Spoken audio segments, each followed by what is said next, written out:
નમસ્કાર દર્શક મિત્રો, બ્રેકિંગ ન્યૂઝમાં આપનું હાર્દિક સ્વાગત છે. આપ જોઈ રહ્યા છો ગુજરાત ન્યૂઝ 24. રાષ્ટ્રીય રક્ષા શક્તિ યુનિવર્સિટી આવી વિવાદમાં. ગુજરાતના દહેગામ પાસે લવાદ ખાતે આવેલી રાષ્ટ્રીય રક્ષા શક્તિ યુનિવર્સિટી આઉટસોર્સિંગ કામદારોને લઈને આવી વિવાદમાં. દહેગામના લવાદ ખાતે આવેલ રક્ષા શક્તિ યુનિવર્સિટીમાં આઉટસોર્સિંગ એજન્સી બદલાતા 7 વર્ષથી કરાર આધારિત કામ કરતા 170 હાઉસકીપિંગ કર્મચારીઓને સાગ માટે ફૂલ ટાઈમમાંથી પાર્ટ ટાઈમ કરી દેવાયા અને ચૂકવાતા વેતનમાં પણ કાપ મૂકીને વેતન અડધું કરી દેવામાં આવતા કામદારોમાં ભારોભાર રોષ.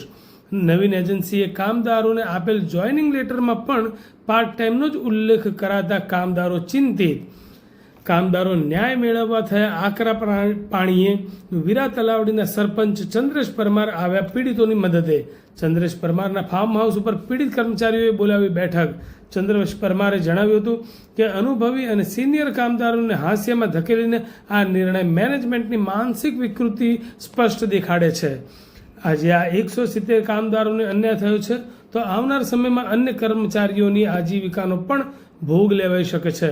સરપંચશ્રીએ જણાવ્યું હતું કે આ લડાઈ માતા, બહેનો અને દીકરીઓના સન્માનની લડાઈ છે અને સમસ્યાનો ઉકેલ ન આવે ત્યાં સુધી હજારો ટેકેદારોને સાથ સહકાર લઈને આ લડત ચાલુ રહેશે. જોઈનિંગ લેટર આપવામાં આવ્યો, એમાં પાર્ટ ટાઈમ પણ નાખવામાં આવ્યા છે અને એના હક માટે અમે ચંદ્રેશભાઈ સાથે એમની મદદ માટે આવ્યા છીએ, જેથી કરીને અમને ન્યાય મળે. અમારા જે સહકર્મચારી છે જેને ફૂલ ટાઈમ રાખ્યા છે એનાથી અમને કોઈ વાદો વિરોધ છે નહીં, પણ અમને એટલું ઈચ્છે છે કે એ લોકો અમારા સપોર્ટમાં આવે, જેથી કરીને અમને પણ ન્યાય મળી શકે. જરૂર. કેટલા ટાઈમથી જોબ કરો છો અને તમારી શું માંગ છે? તમારી માંગ લઈને તમે ચંદ્રજી પાસે આવ્યા છો? અમે 7 વર્ષથી ત્યાં નોકરી કરીએ છીએ. અમને ફૂલ ટાઈમ હતો, એમાં પાર્ટ ટાઈમ કરી દીધા છે, બરાબર. અને જે સેલેરી અમારી હતી એ ઓછી કરી નાખી છે. બસ અમારે એટલું છે, અમારી સેલેરી વધારી આપો અને અમને ફૂલ ટાઈમ કરી આપો. અમને અમારો હક છે અને અમારો હક અમને આપો. બસ બીજું કઈ અમે નહીં માંગતા એમની જોડે. તમે કેટલા જણના તમે અત્યારે હાલ બંધ કર્યા હતા? અત્યારે 170 જણ અમે છે. તમારી સાથે થશે તો આજે અમને ન્યાય આપવા માટે તમે અમારી સાથે રહો, આવું સ્પષ્ટ કરજો. અંદર એટલે અંદર જશે નહીં ને. અને બીજું, તમે તમારા પરિવારને લઈને આવો સાથે. તમે સિંગલ વ્યક્તિ હશો તો ગણતરીમાં આ જેમ આવે 45 જ લાગશો. એટલે કાલે તમારા પરિવારની અંદર પણ કાલે લઈને આવો. આપણા હક માટે લડીએ છીએ, આપણા સમાન માટે લડીએ છીએ, બરાબર. એના માટે લડત આપવાની છે. એટલે કાલે ફૂલ મોટી વધારે સંખ્યામાં ઉપસ્થિત રહેવાનું છે. ત્યાં હું સવારે વહેલો 7 વાગે ત્યાં પહોંચી જઈશ. રક્ષા શક્તિ યુનિવર્સિટી મારી 7 વાગે ગાડી હશે, બરાબર. પણ ભાઈઓ બધા કાલે હિંમત રાખી, બધા એક જ જૂથ ને એક જ અવાજે લડવાનું છે બધાને, બરાબર. હા, પોતાના હક માટે લડવાનું છે, પોતાના સમાન માટે લડવાનું છે. એટલે હંમેશા માટે કાલે સંઘર્ષ બહેનો ખાસ બધાને કહું છું, કાલ તમે બધા એક્ટિવ થઈને આવજો અને ફૂલ સંખ્યામાં આવો કાલે.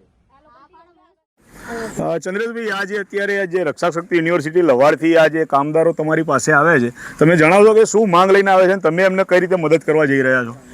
જી, મારું નામ ચંદ્રેશભાઈ વી પરમાર, સરપંચ શ્રી વીરા તલાવડી.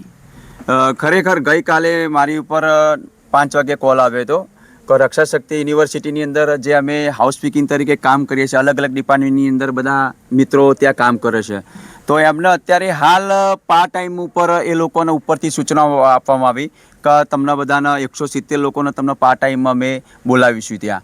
તો ખરેખર 7 વર્ષથી જે ખરેખર મિત્રોએ ત્યાં બહેનો ખરેખર અત્યારે હાલ ત્યાં જોબ કરતા હોય, અત્યારે સ્કૂલોનું સત્ર ખુલ્યું હોય, જ્યારે એમના બાળકોના ભણતર ગણતર માટે જે સ્કૂલોની ફીસ ભરવાની હોય, જ્યારે અત્યારે ટેસ્ટરી લેવાનું હોય, ઘર ચલાવવાનું હોય, એવા સમયની અંદર આ રક્ષા શક્તિ યુનિવર્સિટીની અંદર કોન્ટ્રાક્ટ બેઝ ઉપર આ લોકોને ખરેખર પાર્ટ ટાઈમમાં કરી દીધા. એ મુજબ બધા જ બહેનો અહીંયા એમનો હક માટે મારા આંગણે પધાર્યા હતા.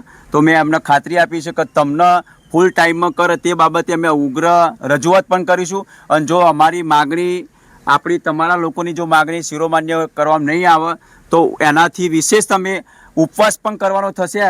ત્યાં પણ અમે રક્ષા શક્તિ યુનિવર્સિટીએ એ ગેટ અગાડી અમે મોરચો માંડીને નીચે પલોઠી વાળી બેસી જવાના છીએ.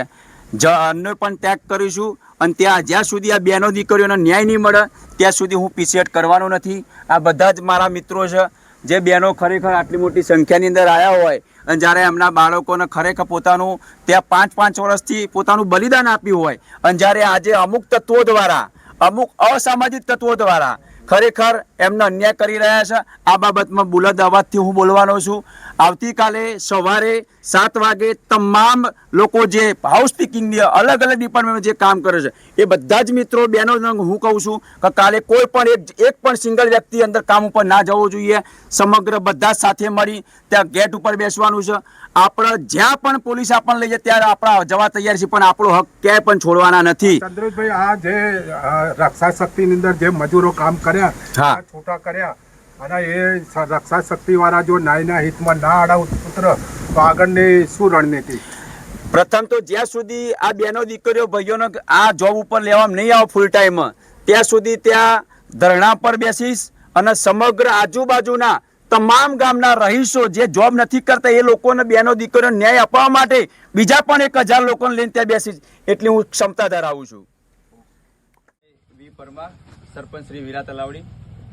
ખરેખર ગઈકાલે મારી ઉપર 5 વાગે કોલ આવ્યો હતો. રક્ષા શક્તિ યુનિવર્સિટીની અંદર જે અમે હાઉસ પીકિંગ તરીકે કામ કરીએ છીએ, અલગ અલગ ડિપાર્ટમેન્ટની અંદર બધા મિત્રો ત્યાં કામ કરે છે, તો એમને અત્યારે હાલ પાર્ટ ટાઈમ ઉપર એ લોકોને ઉપરથી સૂચનાઓ આપવામાં આવી કે તમને બધાના 170 લોકોને તમને પાર્ટ ટાઈમમાં અમે બોલાવીશું ત્યાં.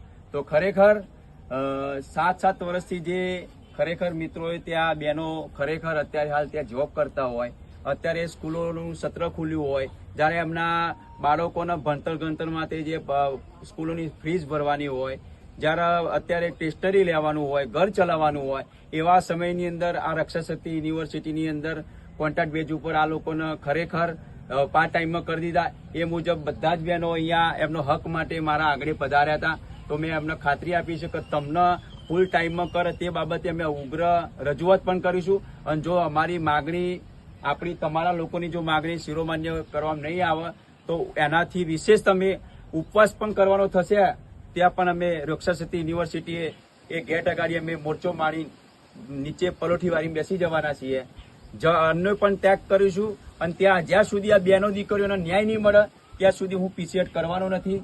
આ બધા જ મારા મિત્રો છે જે બહેનો ખરેખર આટલી મોટી સંખ્યાની અંદર આવ્યા હોય અને જ્યારે એમના બાળકોને ખરેખર પોતાનું ત્યાં 5 વર્ષથી પોતાનું બલિદાન આપ્યું હોય અને જ્યારે આજે અમુક તત્વો દ્વારા, અમુક અસામાજિક તત્વો દ્વારા ખરેખર એમને અન્યાય કરી રહ્યા છે, આ બાબતમાં બુલંદ અવાજથી હું બોલવાનો છું. આવતીકાલે સવારે 7 વાગે તમામ લોકો જે હાઉસ પીકિંગની અલગ અલગ ડિપાર્ટમેન્ટમાં જે કામ કરે છે એ બધા જ મિત્રો બહેનો હું કહું છું કે કાલે કોઈ પણ એક પણ સિંગલ વ્યક્તિ અંદર કામ ઉપર ના જવો જોઈએ. સમગ્ર બધા સાથે મળી ત્યાં ગેટ ઉપર બેસવાનું છે. આપણે જ્યાં પણ પોલીસ આપણને લઈ જાય ત્યારે આપણા જવા તૈયાર છે, પણ આપણો હક ક્યાંય પણ છોડવાના નથી. ચંદ્રેશભાઈ, આ જે રક્ષા શક્તિની અંદર જે મજૂરો કામ કર્યા અને છૂટા કર્યા, અને એ રક્ષા શક્તિ વાળા જો ન્યાયના હિતમાં ના આડા ઉતર તો આગળની શું રણનીતિ?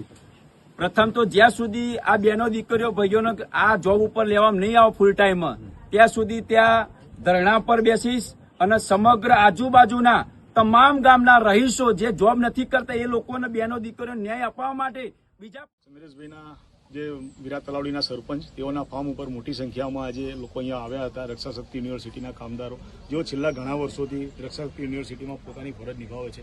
તેઓ રેગ્યુલર ફરજ નિભાવતા હતા, રેગ્યુલર તેઓની જોબ હતી, ફૂલ ટાઈમની જોબ હતી, પરંતુ કોન્ટ્રાક્ટ બદલાતા તેઓએ જણાવ્યું કોન્ટ્રાક્ટ પણ બદલાયો. કોન્ટ્રાક્ટ બદલાતા તેઓને પાર્ટ ટાઈમ કરી દેવામાં આવ્યા અને તેઓના લાગતા ઓળખતા માનીતા લોકોને, જે નવા જ આવ્યા હોય તેવા લોકોને ફૂલ ટાઈમ કરવામાં આવ્યા.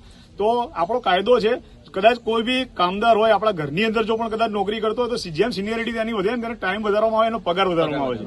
પણ એક આ કઈ રીતની માનસિકતા છે કે જ્યાં વર્ષોથી આટલા લોકો 5 6 7 વર્ષથી જોબ કરે તેઓને કાયમી કરવાના બદલે ઉપરથી તેમને પાર્ટ ટાઈમ કરી દેવામાં આવે અને પગાર પણ જે મળતો હતો તેના કરતા અડધા કરતા પણ ઓછો કરી દેવામાં આવ્યો.